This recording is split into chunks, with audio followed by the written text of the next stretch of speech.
This is the What I Learned video for Project 11, which is Luck, and my name is Red. So first thing I learned, obviously, is about the new chapter. It's another perspective. However, it doesn't necessarily go. It really is like a background, like explanation, I guess, of like the Eastern and Western styles. It's like another perspective on that, but not necessarily to the plot itself, like of the murders and stuff.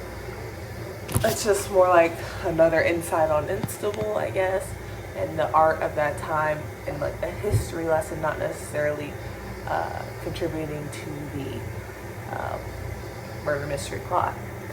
So first, it is the perspective of a tree, and at first, you think it's kind of like the first line. It talks about it being like lonely and cold, so you think it's like a real tree, and like it's wet, but then you learn that it's actually an illustration.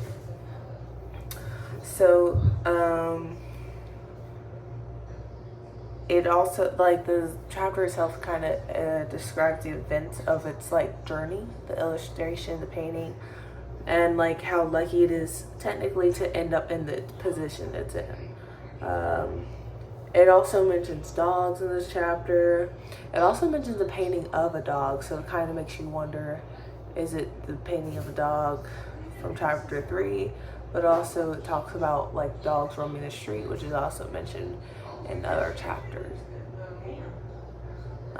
It also talks about, or no, it also explains that yes, it is brought to Invincible, and thus it like gives another insight on like Invincible itself. So that's what we learned from that chapter, and then from Nagel's moral luck, it kind of explains like moral judgment, and then also luck, often influenced by luck or factors beyond your control. So the first type of luck is resultant luck, luck in how one's actions turn out. Circumstantial luck, luck in the situations one faces. Constitutive luck, luck in one's temperament, personality, or abilities. Casual luck, luck in how one's actions are determined by prior events.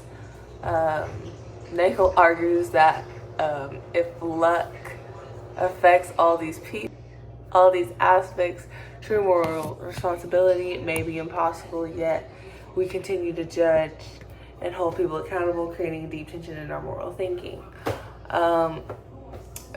We get to learn, yes, and also like the types of moral luck, but also apply it to what we've learned so far in the chapters we've read so far. And my name is Red. And kind of looking at it, how like you can describe circumstances where luck is applied, like Black and Shakur's age gap, kind of like circumstantial luck, how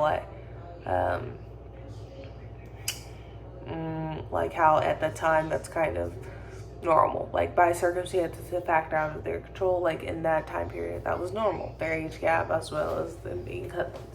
So that's something we get to learn as well as apply, but then we also get to learn about how other people may view different situations according to the book. You get to learn from like our classmates and stuff, their different perspectives, as well as like how they would apply each type of luck to different circumstances, as well as you get to learn like how some may think alike you as well as differently. That's one thing. But also we get to learn how some people may view things. Like, for example, the age gap. Yes, every single person that talked about it, I got to learn, yes, we all thought that was pretty bad, as well as them being cousins. And then maybe how they felt about circumstances like I guess invading one's privacy, like a widow and all the like widow and like their personal feelings about that. It was kind of nice to see, especially since you don't get to necessarily see everybody's opinions on such topics like that, such serious topics. So that was nice that we got to see that. And then the not so fantastic videos were also really helpful in analyzing the to textual, I guess, the chapter and the book.